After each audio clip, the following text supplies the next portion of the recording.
Baik, kita akan mulai ya, dan akan saya presentasikan slide bahan untuk hari ini. Sebelum bahas masalah penelitian, saya ingin bertanya, di forum ini apakah ada yang pernah punya masalah? Gimana Mas Rafa, punya problem atau masalah? Mungkin kalau itu sih di organisasi, kalau beda pendapat aja gitu sih Pak. Menurut saya itu kan bisa jadi suatu masalah gitu Pak. Kalau beda pendapat misalnya, kalau mau ngajar acara gitu kan kadang crash gitu Pak. Misalnya saya konsepnya idenya ke A, terus ada teman lain yang konsepnya ke B, terus sama-sama ngotot, terus nggak mau ngalah gitu aja sih Pak. Jadi kadang nimbulin masalah gitu Pak. Oh, tapi kalau Anda itu di organisasi, seharusnya bersikap dewasa. Yang namanya beda pendapat kan tidak masalah, yang penting kan adu argumen, toh. Iya Pak, maksudnya Ya, contohnya kayak gitu Pak. ya, tapi sebenarnya itu bukan masalah Mas Rafa. Oh ya.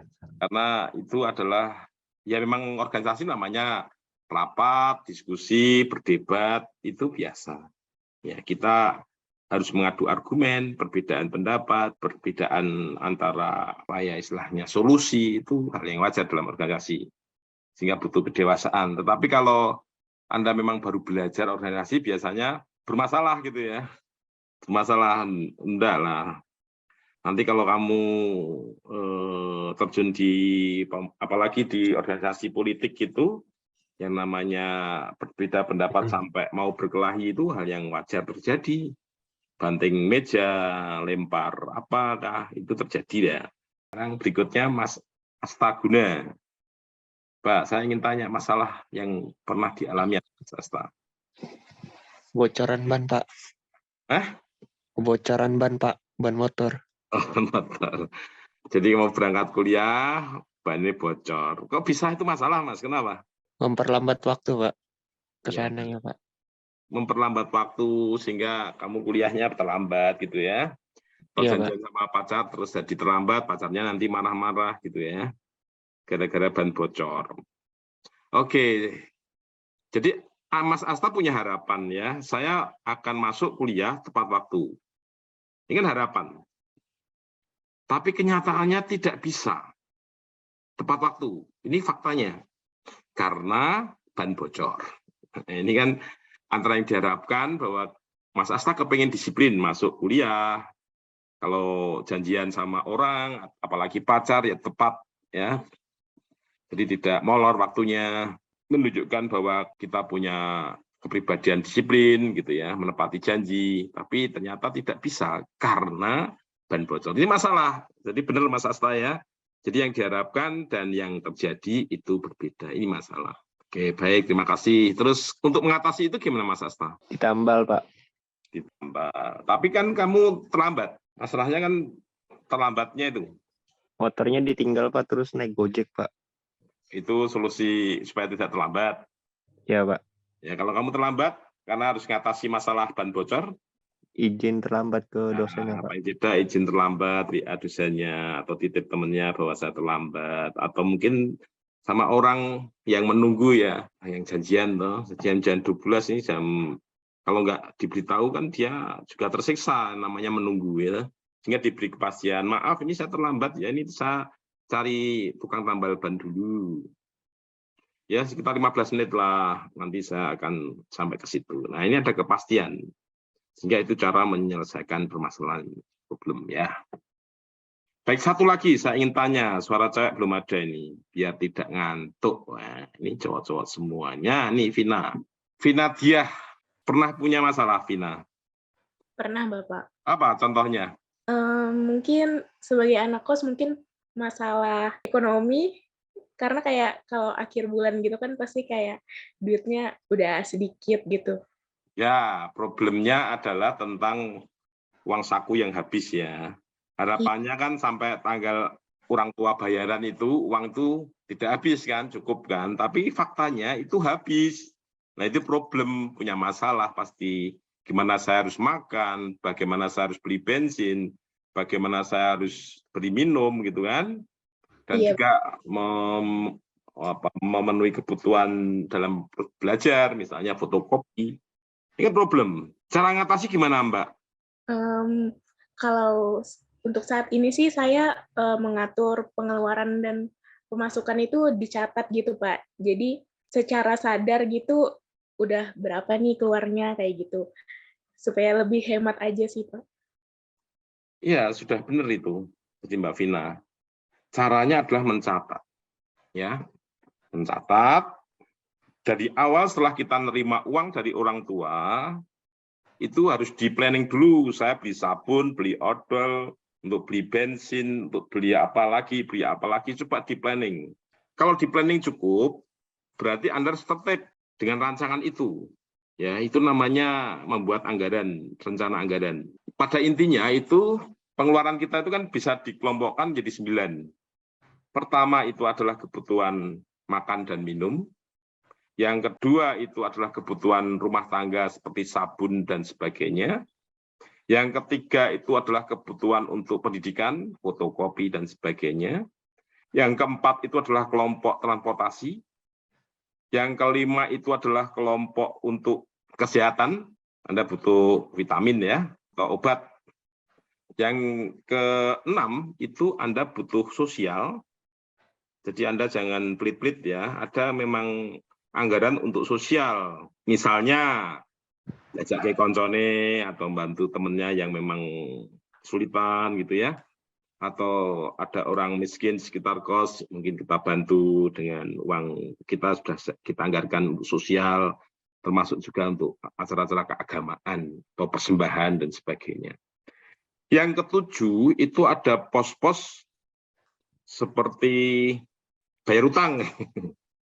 Jadi kadang kita karena mengatasi permasalahan, kemarin itu pengeluarannya luar biasa, saya ngebon dulu sama ibu warung sana itu ya, sehingga saya harus tahulah, saya harus bayar utang berapa dengan ibu itu. Kemudian ke-8 itu hiburan. Saya butuh beli pulsa, saya butuh beli mungkin ngopi di kafe. Ini yang hiburan ya.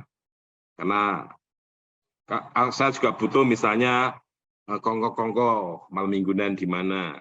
Saya butuh dana untuk nonton film di bioskop dan seterusnya ya. Kemudian yang ke-9, ini 8 ini yang pokok ya. Kalau yang 9 ini berkaitan dengan tabungan. Anda harus punya tabungan. Jadi di kelompok jadi 9 tadi. Nah, ini kalau sudah dirancang 39 itu kalau bisa diamplopi. Amplop 1 ini adalah untuk makan, minum, amplop 2 ini adalah untuk transportasi, amplop 3 ini untuk beli rumah tangga, sabun, sampo dan seterusnya. Itu harus diatur. Sehingga saat Anda menggunakan, kalau amplop itu mau habis, ya Anda harus berhemat. Misalnya odolnya, ya, ini uang odol ini sudah nggak cukup ini, sehingga odolnya harus berhemat. Tadinya itu misalnya 1 sikat itu penuh gitu ya, mungkin separuh gitu kan. Atau odol itu tadinya sisa sedikit dibuang, nah ini sampai habis tuntas ya. Nah, seperti itu ya, cara mengelola memecahkan masalah. Baik, Mbak Vina, terima kasih. Baik, Bapak. Saya dulu memang pernah menjadi penatar ekonomi rumah tangga, jadi saya paham tentang pengaturan ekonomi rumah tangga. Dan itu memang perlu saya terapkan, dan ada kebutuhan yang jangan dilupakan, yaitu tabungan. Tabungan itu bukan sisa pendapatan, tetapi tabungan itu adalah pengeluaran. Jadi kalau Anda lihat ya, saya itu masih punya saya masih punya budaya tabungan seperti ini. Ini saya punya, ya.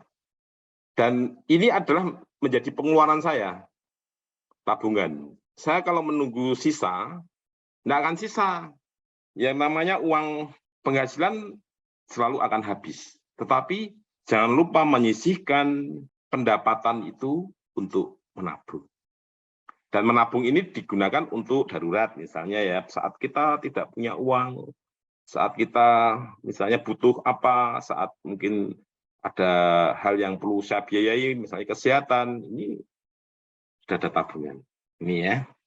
Dan ini tabungan manual, saya masih suka tabungan manual. Tapi apakah saya juga punya tabungan yang besar? Tentu saja nggak di situ.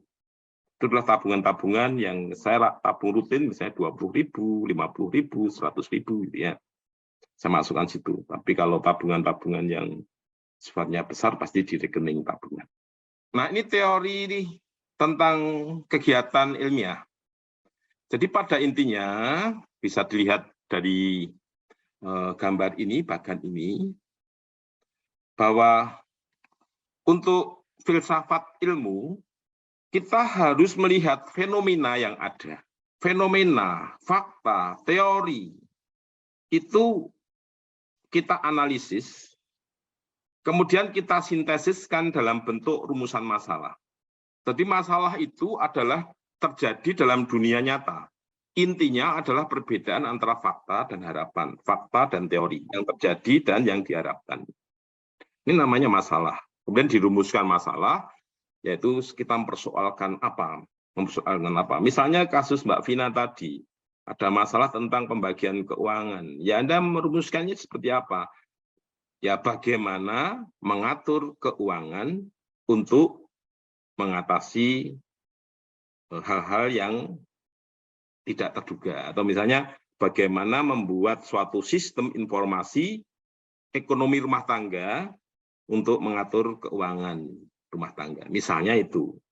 Sehingga rumusannya adalah bagaimana membangun sistem informasi ekonomi rumah tangga. Nah, sehingga nanti yang Anda buat itu adalah tentang perancangan sistem informasi ekonomi rumah tangga. Kalau penelitian kuantitatif, tentu saja Anda harus menarik dengan pola deduksi dari rumusan masalah itu menjadi rumusan hipotesis. Misalnya begini ya rumusan masalahnya, apakah pengaturan ekonomi rumah tangga mempengaruhi kesejahteraan ekonomi rumah tangga?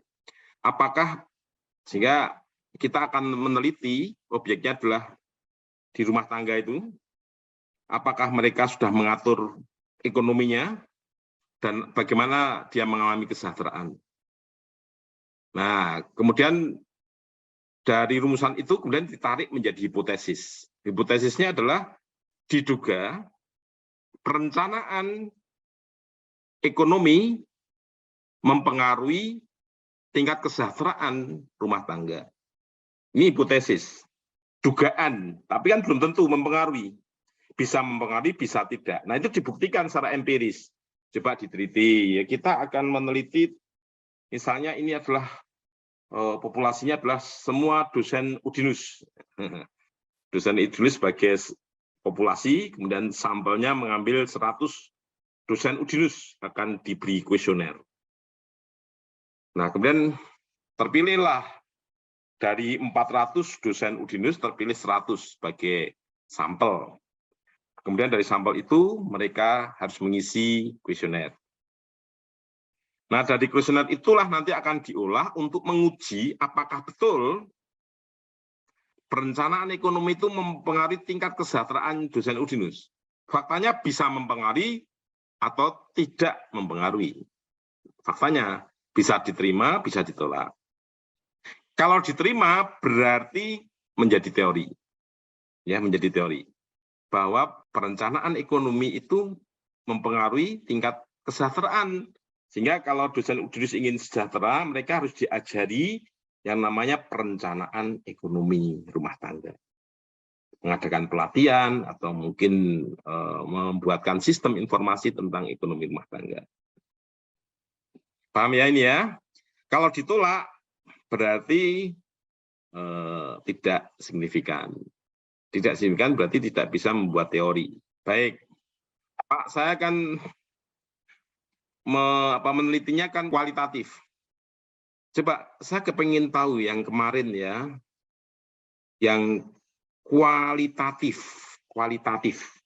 Ciri-ciri kualitatif itu apa? Salah satu aja, coba.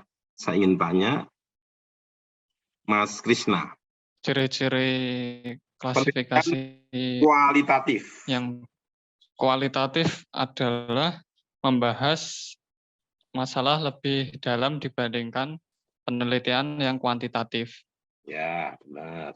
Jadi pembahasannya lebih mendalam, ya, lebih detail, gitu ya Mas ya. Oke, yang lainnya saya tanya. Terima kasih ya Mas Krishna ya. Nih, Mbak Tata Wulan. Iya, Bapak. Ya, contohnya ciri-ciri penelitian kualitatif, Mbak Tata. Ciri-ciri penelitian kualitatif itu dia menggunakan landasan teori kayak literatur dari jurnal, artikel, atau topik terkait gitu, Pak. Semua penelitian pakai itulah. Kuantitatif dan Terus kualitatif. dia ada Kekasanya. observasi dari objek yang diteliti. Observasi kemarin juga bisa kuantitatif maupun kualitatif. Ya, kuantitatif bisa observasi, kualitatif juga observasi. Jadi itu bukan perbedaan. Kekhususan kualitatif itu apa? Oke, ya, itu masih umum Mbak yang disampaikan ya. Oke, terima kasih ya Mbak ya. Oke, saya tanya lagi ini Mbak Angel. Ya Pak, Angela Merici. lebih ke deskripsi kali Pak, menjelaskan kualitatif. Boleh. Tapi penelitian kuantitatif juga ada yang namanya deskripsi kualitatif. Deskripsi statistik kan ada. Iya. Kalau Anda tadi titik singgungnya kan penelitian deskriptif itu kan bisa kuantitatif, bisa kualitatif. Ayo. Ya, jadi itu masih umum seperti Mbak Tata tadi. Mbak Angel menjawabnya masih umum. Saya minta lagi satu orang coba. Mas Najib. Ya, Pak. Kalau kualitatif ya. Ya. Kalau kualitatif mungkin lebih fokus ke satu topik atau satu orang mungkin. Satu orang bisa. Lebih dari Bisa, satu ya? orang nggak bisa. Tapi kalau lebih dari satu orang masuknya ke kuantitatif, Bapak. Ya, tapi kualitatif pun bisa loh, Mas. Kualitatif satu orang pun bisa, 2 orang bisa, 10 orang bisa. Ya, tapi tidak menggunakan sampel. Saya meneliti rektor di Kota Semarang, itu kan tidak hanya Pak Edi Nur Sasongko yang diteliti, tapi juga rektor USM, rektor Unisbank, rektor yang lainnya diteliti juga. Itu ya, Mas ya. Satu juga bisa meneliti gaya kepemimpinan rektor Udinus, itu kan bisa menjadi kajian kualitatif. Ya, tapi Anda juga bisa meneliti tentang model kepemimpinan rektor perguruan tinggi di Kota Semarang, kan tidak bisa hanya Udinus saja. Itu Mas ya. Baik, terima kasih. Oke, saya akan jelaskan ya, dikaitkan dengan gambar ini. Jadi penelitian kualitatif itu tidak ada rumusan hipotesis. Kalau penelitian kuantitatif itu harus ada rumusan hipotesis. Sehingga penelitian kuantitatif, kemarin saya sampaikan, itu polanya adalah deduksi, induksi. Tetapi kalau penelitian kualitatif, itu adalah polanya adalah induksi. Deduksi, induksi itu dari umum ke khusus, kemudian induksinya itu dari khusus ke umum. Tapi kalau penelitian kualitatif itu induksi langsung. Jadi dari khusus satu orang menjadi teori umum. Ya. Nah, ini kan polanya ini adalah pola hipotesis. Jadi kalau ada perumusan hipotesis berarti ini gambar ini adalah untuk penelitian kuantitatif atau kualitatif? Untuk penelitian Kualitatif. kualitatif, yang ada hipotesisnya apa? Kuantitatif. Kuantitatif. Kuantitatif. Jangan terbalik-balik ya.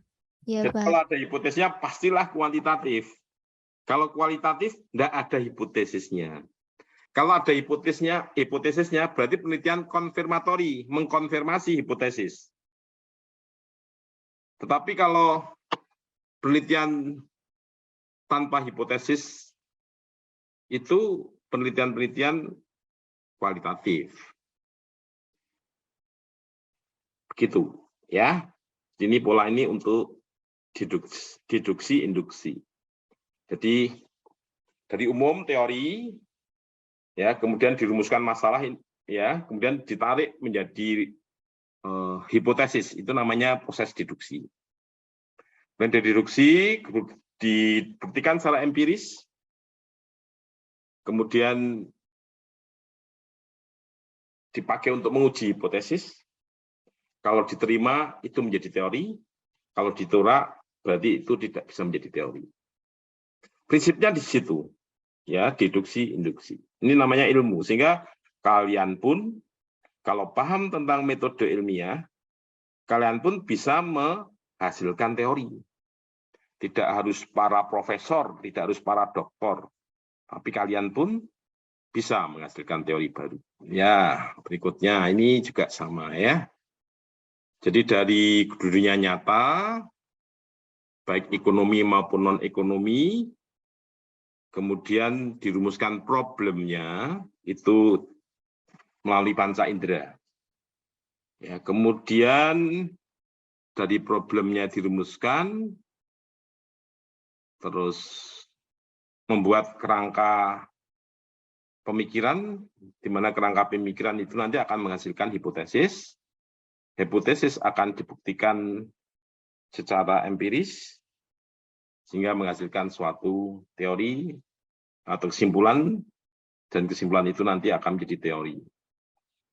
Ini pola deduksi, induksi. Saya ulang lagi bahwa deduksi itu dari umum ke khusus, dari fenomena yang umum, dari teori yang umum, ditarik menjadi hipotesis. Dan dari hipotesis dibuktikan, kalau terbukti menjadi teori. Ini proses induksi yang ditarik ke umum. Jadi kalau induksi itu adalah dari khusus ke umum. Ini saya lewati aja. Nah, kemudian berikutnya. Kenapa kita penting mengidentifikasi masalah? Ya, karena kualitas penelitian itu dilihat dari kualitas masalah. Bukan karena ketinggian teknologi, bukan karena canggihnya peralatan yang digunakan, bukan. Kualitas masalah. Saya ambilkan contoh dulu, saya mengangkat problem masalah tentang e-gamelan. Saya didanai oleh pemerintah. Bukan karena gamelan itu merupakan teknologi yang tinggi, tetapi dengan adanya e-gamelanku itu sebetulnya saya memotret ada problem di bangsa kita, bahwa anak-anak muda tidak suka mengapresiasi kearifan lokal. Kalau ini dibiarkan, maka kita akan kehilangan kearifan lokal yang kita miliki. Dan kearifan lokal kita bisa dicuri oleh bangsa lain. Ini problem, ya. Sehingga apa permasalahannya? Oh, ternyata gamelan itu kuno. Oh, ternyata gamelan itu masih susah ditemukan, ya. Nah, sehingga itu harus dicari solusinya. Solusinya adalah bagaimana mentransformasi gamelan yang kuno menjadi modern. Nah, itulah muncul yang namanya e-gamelanku itu. Mungkin Anda pernah mendengar itu, ya.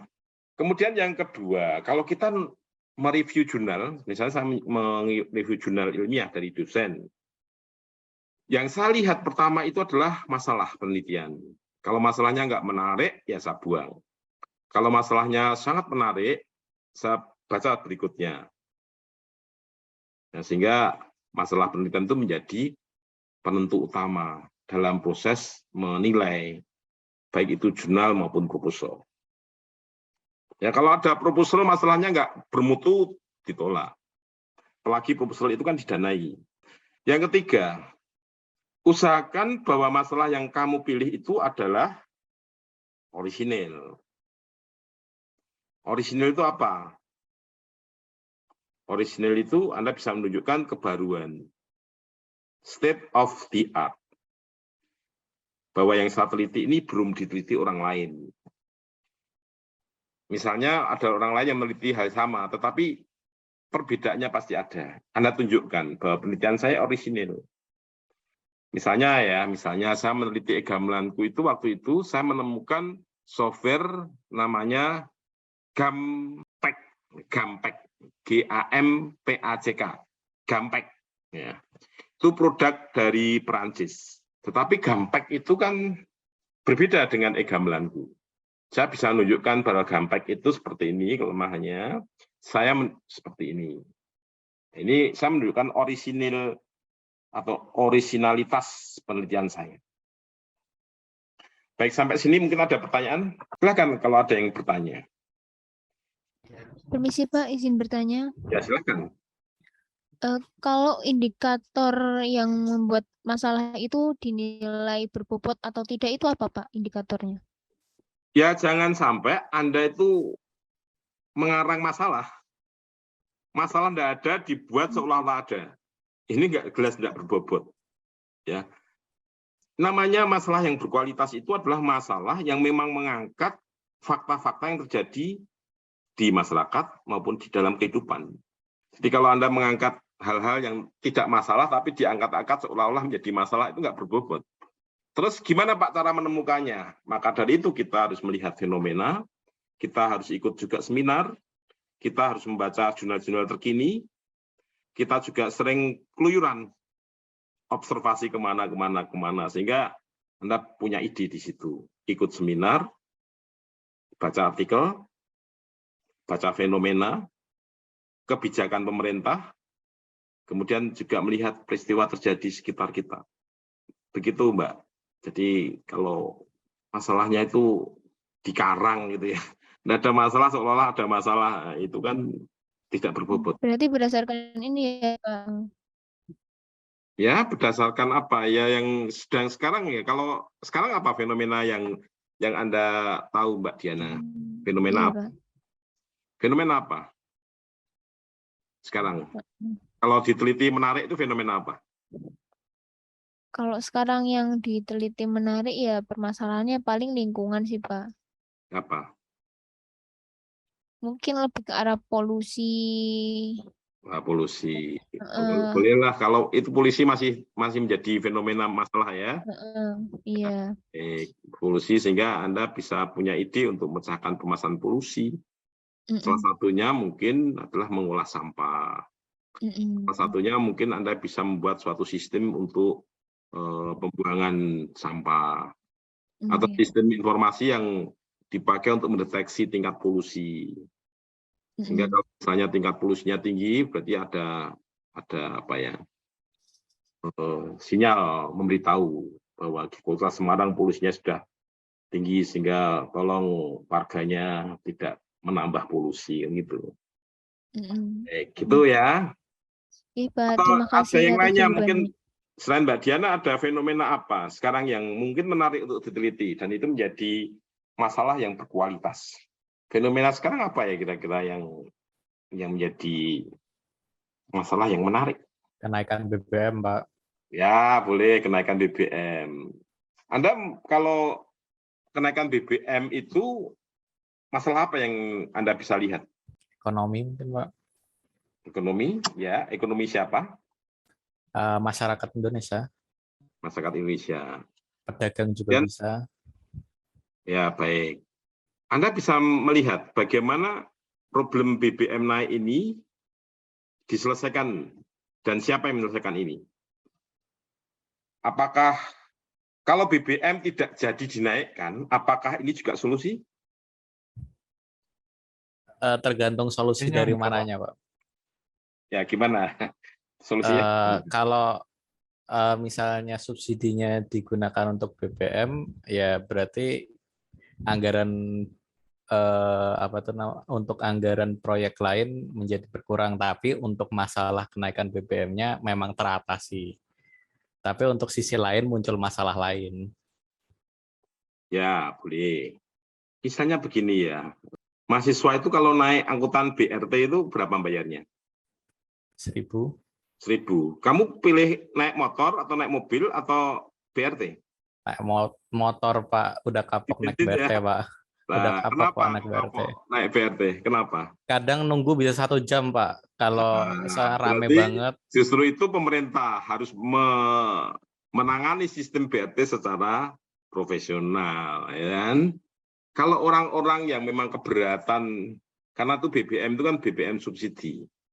Karena pemerintah sekarang itu mengalihkan subsidi itu tidak ke hal seperti itu, tapi diberikan atau dipindah ke fasilitas umum yang benar-benar dinikmati oleh orang-orang yang pantas mendapatkan subsidi.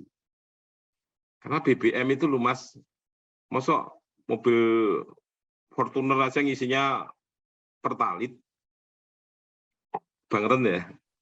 Kan cicil Pak Fortunernya Pak. Nah, itu berarti memang dia tidak punya kemampuan beli Fortuner nyicil. Ya. Tapi harus berhitung lah, namanya beli Fortuner, nyicil segini, beli bensin segini, ya harus bisa lah, jangan sampai minta-minta ke pemerintah subsidi. Subsidi itu hanya untuk orang miskin.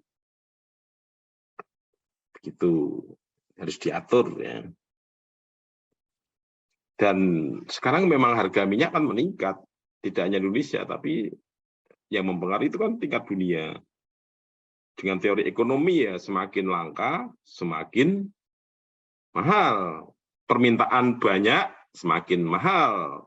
Kalau dulu krisis moneter itu, krisis moneter, waktu kita terjadi pandemi itu, permintaan BBM pastilah rendah.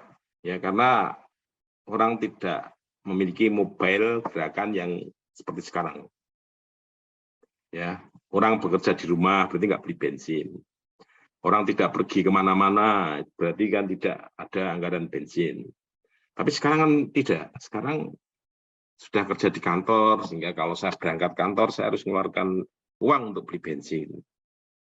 Ya kan, sehingga permintaan pastilah meningkat. Jadi kalau permintaan meningkat pastilah bensinnya naik. Ini teori ekonomi ya Mas ya. Fenomena kenaikan BBM ini juga diteliti bagus sekali. Tapi Anda melihat dari pemanfaatan subsidi, mungkin Anda membuat suatu sistem angkutan umum itu ada kepastian, sehingga ada sistem sebenarnya juga sudah ada ya. Misalnya kita mengetahui BRT yang akan kita naik itu sudah sampai di mana. Jadi kalau Anda pernah ke luar negeri, mereka tertib jam ini pasti datang, jam ini pasti datang. Tapi kalau di Indonesia, sekali lagi kualitas SDM-nya. Apalagi saya ini BRT-nya sudah mulai rusak-rusak terus Mas ya. Dari dulu Pak. Kemarin anak saya itu kalau berangkat kuliah juga naik BRT. BRT kemudian sampai di jalan laporan, gimana ini BRT-nya rusak. Nah itu kan berarti ada mekanisme yang harus dilakukan oleh pemerintah secara profesional. Baik, terima kasih Mas Najib. Nah, sekarang model masalah. Ya, tadi saya sampaikan bahwa masalah itu adalah perbedaan antara standar dan informasi. Standar itu adalah keadaan yang diinginkan, itu bisa standar, bisa teori, bisa program, bisa kebijakan, ya hal-hal yang menjadi pedoman tentang hal-hal yang diinginkan, ya. Dan informasi itu adalah keadaan yang terjadi, fakta. Misalnya tadi Mas siapa tadi ya, ingin datang tepat waktu kuliah, tetapi yang terjadi bannya bocor, sehingga tidak bisa datang tepat waktu. Ini adalah masalah. Ya, contohnya lagi dari Mbak siapa tadi, lupa Mbak Tata siapa ya. Sebetulnya uang saku dari orang tua itu cukuplah sebulan. Tetapi ternyata tiba-tiba sebelum waktunya sudah habis. Nah, yang diharapkan cukup ya dalam 1 bulan ternyata tidak cukup. Nah, ini berarti problem kan, sehingga harus Anda pecahkan itu. Pecahkan dengan mengatur keuangan. Kalau misalnya Anda rancang kurang, berarti Anda harus berpikir bagaimana cara mendapatkan penghasilan tambahan. Ya, misalnya mahasiswa kan bisa nyambi ya, malam hari bekerja di kafe atau bekerja di apalah untuk menambah pendapatan. Ini juga termasuk alternatif solusi yang dipilih. Nah, masalah itu pastilah ada solusi. Masalah apapun, berat apapun, itu pasti ada solusi. Yang penting, pertama adalah Anda harus identifikasi masalah. Anda harus kenali masalah. Anda harus rumuskan masalah. Itu yang terpenting. Karena kalau Anda mengenali masalah, Anda rumuskan masalah, itu sudah 75% solusi terjawab. Orang itu takut karena tidak tahu masalah yang dihadapi. Kalau dia takut tahu masalah yang dihadapi, pastilah dia akan mencari solusi. Misalnya, kamu tidak bawa SIM atau Anda tidak punya SIM. Terus ada kode-kode, ya, ada momen di Gedung Mundu sana. Nah, ini kan masalah, ya. Seharusnya kamu punya SIM, tapi nggak punya SIM, tetapi Anda naik motor. Nah, ini ada operasi SIM, penelitian SIM, padahal saya harus pulang ini. Nah, kalau ada informasi seperti itu, apa yang kamu lakukan? Ya, Anda harus mencari jalan alternatif lain. Belusuan kan, lupa belusuan, saya kan nggak tahu ini jalannya, kan pakai Google Map. Belusuan, sehingga menghindari titik operasi polisi. Tetap ada solusi. Nah, sehingga saya juga melatih anak-anak saya, kamu harus bisa menyelesaikan masalahmu. Jangan apa-apa ayah, apa-apa ibu, kamu harus belajar. Karena apa? Orang hidup itu pasti akan menghadapi masalah dan harus bisa memecahkan masalah. Ayah bisa seperti sekarang ini karena apa? Ayah banyak masalah. Dan ayah memaknai masalah itu secara benar dan baik. Itu yang mendewasakan ayahmu. Karena masalah itulah kita menjadi bijak, dewasa, kita menjadi apa ya istilahnya survive. Baik, sehingga saya sampaikan di kelas ini, tolong kalau ada masalah, diidentifikasi. Ya, diidentifikasi, sehingga Anda harus mampu mencari solusi alternatif. Jangan sampai ada masalah, cuntel, Anda bunuh diri. Janganlah, hidup hanya sekali. Kadang orang bunuh diri itu, dia membayangkan seperti sinetron, atau main game. Setelah mati, bisa hidup kembali, bisa bermain lagi ya. Setelah game over, bisa start lagi, bermain lagi. Kadang mikirnya kayak gitu. Padahal hidup itu sekali. Kalau sudah mati, ya sudah, tidak mungkin hidup lagi. Nah, elemen masalah yang perlu kita lihat itu adalah elemen apa yang diharapkan. Elemen saat ini, elemen masalah itu sendiri, elemen pemecahan masalah, dan elemen solusi. Ini perlu Anda pikirkan. Kemudian, apa itu masalah? Tadi sudah saya sampaikan ya, yang namanya masalah atau rumusan masalah itu adalah suatu pernyataan yang mempersoalkan keberadaan suatu variabel. Ya, ini satu aja, satu variabel. Misalnya, kamu mengangkat problem tentang pengaturan ekonomi. Anda bisa meneliti dengan dua variabel, pengaruh perencanaan ekonomi terhadap tingkat kesejahteraan dosen. Berarti ada dua variabel, yaitu pengaturan ekonomi dan tingkat kesejahteraan. Dua variabel kan, berarti itu yang Anda persoalkan. Misalnya, saya ingin membangun ini Pak Tias, membuat sistem ekonomi rumah tangga untuk membantu dosen-dosen dalam pengaturan ekonomi rumah tangga. Sehingga rumusan masalahmu adalah bagaimana rancangan sistem informasi ekonomi rumah tangga bagi dosen ujinis yang membantu untuk peningkatan kesejahteraan. Itu adalah rumusan masalahmu. Variabelnya berapa? Satu, yaitu sistem informasi perencanaan ekonomi rumah tangga. Suatu pernyataan yang mempersoalkan keberadaan suatu variabel atau mempersoalkan hubungan antar variabel pada suatu fenomena. Misalnya saya menghubungkan antara dua variabel, yaitu perencanaan dan kesejahteraan. Ini berarti saya mempersoalkan hubungan antar variabel. Bagaimana pengaruh perencanaan terhadap tingkat kesejahteraan. Selanjutkan. Contoh masalah. Masalah itu bisa menggunakan pernyataan, bisa menggunakan pertanyaan. Kalau pertanyaan berarti jangan Anda membuat suatu rumusan yang sulit jawabannya. Kalau yang mudah, misalnya berapa jumlah, apakah, bagaimanakah, itu gampang.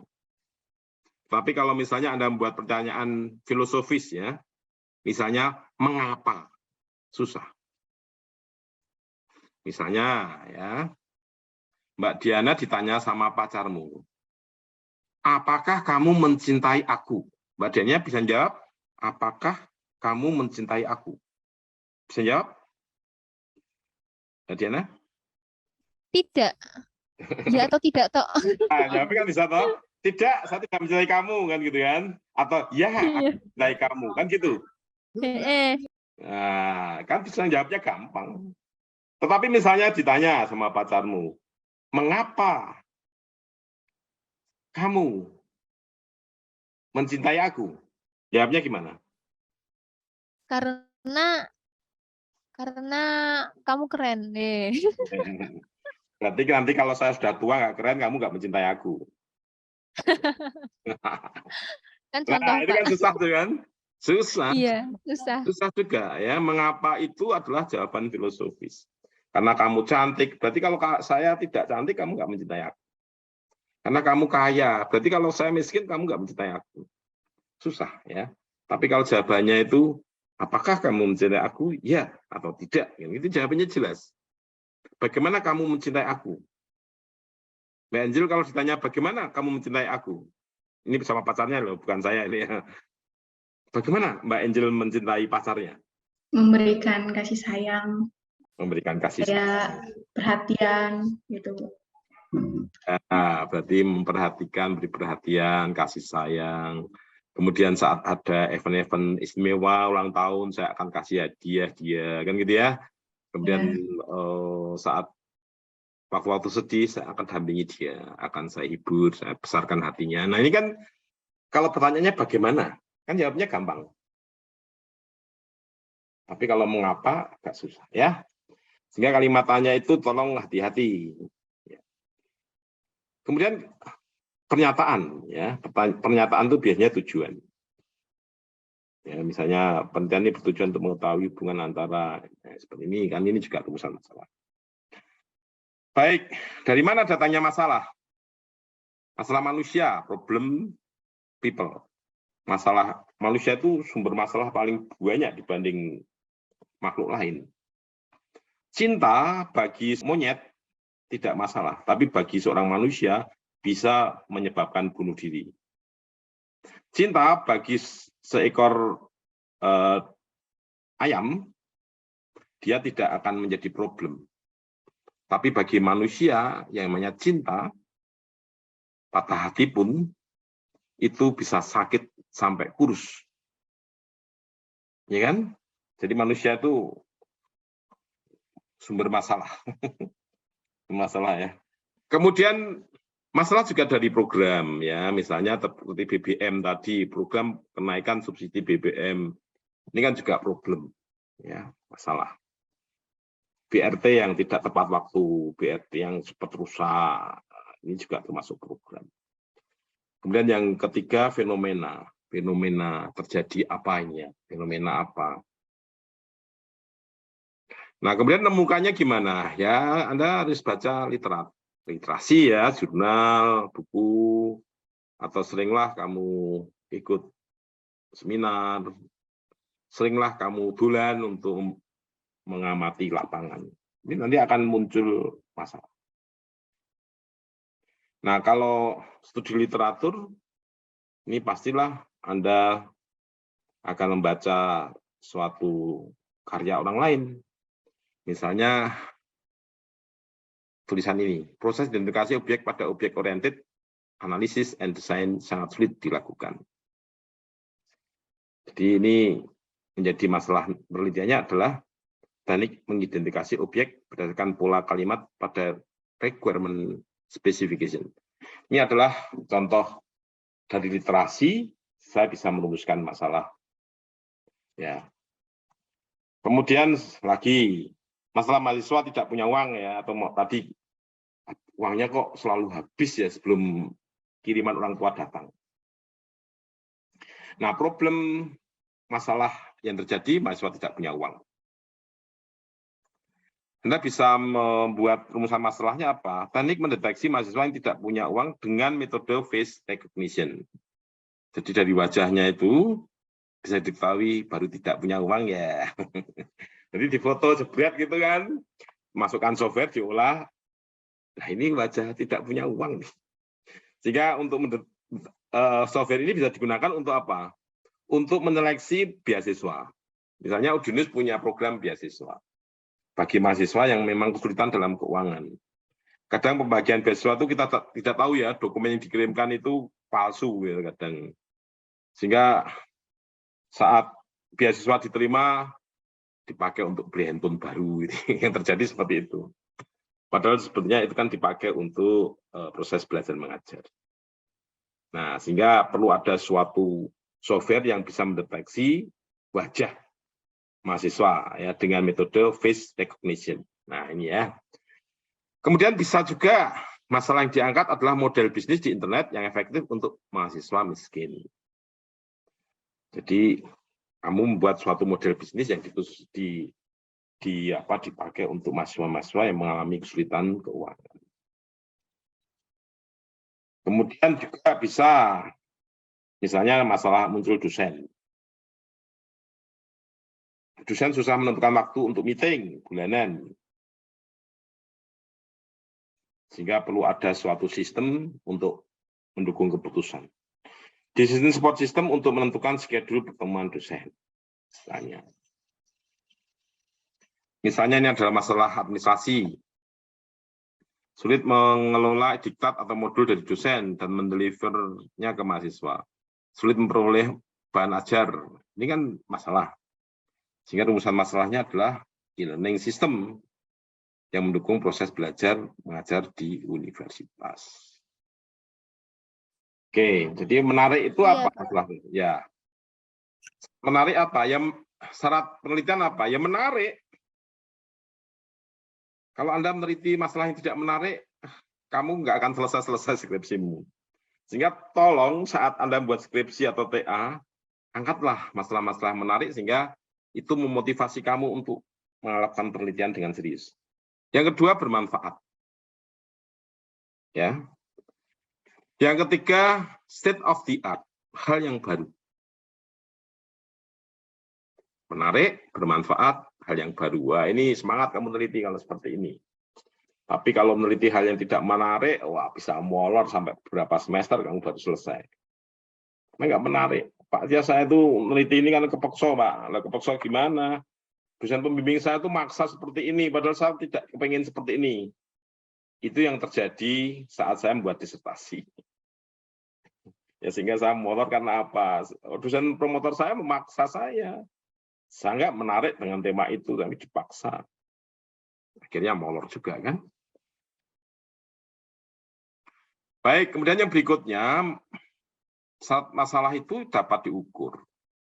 Jangan sampai Anda membuat sistem informasi nama-nama tuyul di Semarang, nama-nama tuyul apa bisa terukur ya. Jadi Anda membuat masalah yang dapat diuji.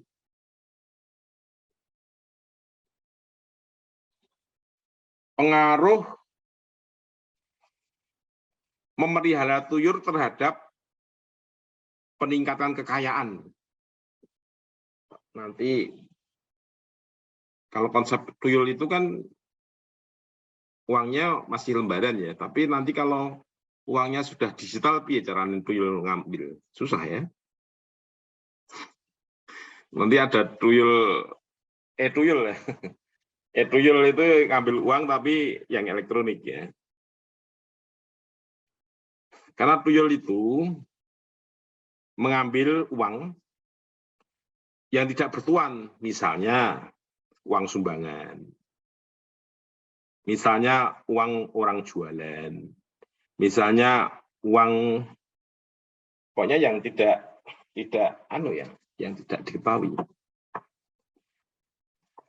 So dibuka lu kok sumbangan ini sidik, tuyulnya yang ngambil. Nah itu nggak bisa diteliti tapi ya, nggak bisa diteliti karena itu tidak dapat diuji. Berikutnya yang kelima, dapat dilaksanakan.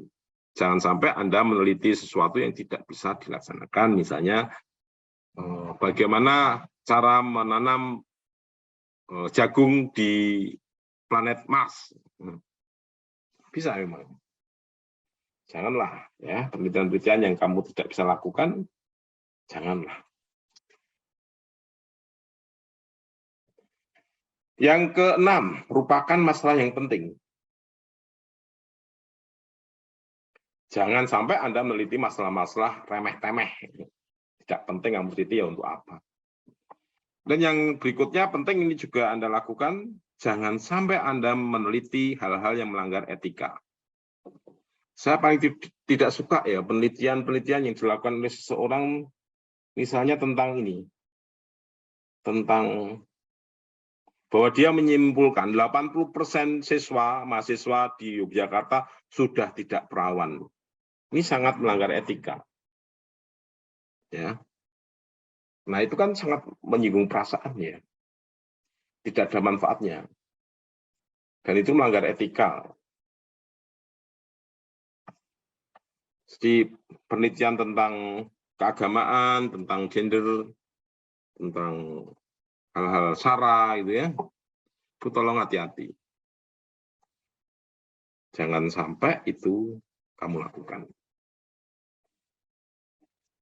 Nah, kemudian ini latar belakang yang perlu Anda lihat, bahwa di latar belakang itu ada teori, harapan, program, standar, pendapat, pejabat, pakar, dan seterusnya. Dan yang berikutnya, pasti latar belakang itu ada fakta, informasi, kejadian, kenyataan. Kemudian dalam latar belakang ada perbandingan antara keduanya. Keduanya itu adalah teori dan fakta. Yang keempat, berisi data sekunder yang kualitatif. Ada berupa tabel, grafik, ya. Pentingnya masalah atau state of the art, ya, kebaruan. Dan yang terpenting itu dari umum ke khusus. Jadi kalau Anda bicara tentang mahasiswa UDINUS misalnya, bicaranya mungkin mahasiswa Indonesia dulu. Mahasiswa Indonesia fenomena seperti apa, lihat mahasiswa Jawa Tengah, mahasiswa Semarang, baru mahasiswa UDINUS. Ini mengerucut, ya. Dan banyak yang tadi Mas Audi dibahas secara lebih banyak.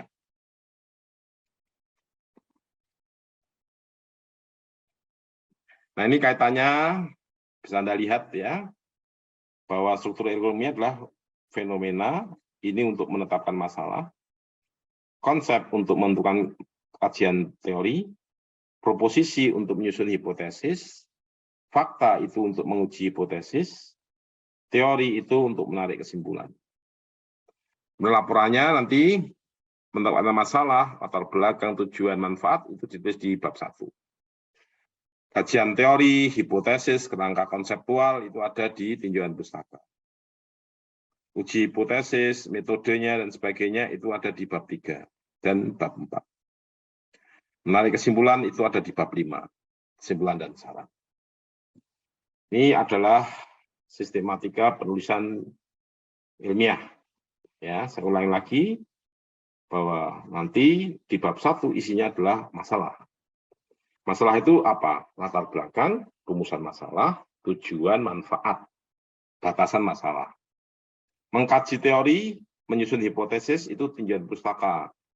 Kajian teori itu teori dasar, peneliti terdahulu, kerangka konseptual, hipotesis. Ini di bab 2. Bab 3 uji hipotesis. Ini berupa apa? Metode penelitian, dan hasil penelitian dan pembahasan. Dan teori itu menarik kesimpulan, nanti ada di bab 5. Sehingga sebetulnya kalau kamu meneliti itu ya ada bab 1, 2, 3, 4, 5. Nah, ini tugas ya, ini tugas nih. Saya sudah mulai capek nih. Nah, tugasnya itu adalah bukan mencari proposal. Proposal sudah saya tentukan, biar kamu tidak kesulitan ya. Silakan dibaca proposal temanmu, kakak kelasmu. Baca latar belakangnya saja, tidak usah semuanya. Baca latar belakang, kemudian cobalah Anda identifikasi ini. Ini. Teori harapan program standar pendapat pejabat pakar, coba dibaca. Ada enggak? Fakta informasi kejadian kenyataan, ada enggak? Nah, ini sebagai patokan menjawab nanti ya, bahwa oh ternyata ada teori di situ, yaitu ini. Oh ternyata dia menyampaikan fakta, faktanya ini. Fakta disampaikan dalam bentuk kuantitatif, data sekunder. Contohnya grafik ini, tabel ini. Ada keterangan state of the art, bahwa penelitian itu penting atau kebaruan. Dia menulisnya sudah mengerucut dari hal umum ke khusus. Ternyata belum misalnya ya, belum atau sudah. Nah, latar belakang ini tolong dipakai untuk mereview proposal kakak kelasmu. Itu ya. Nah, ini pertanyaannya kan ini mengacu ke tadi.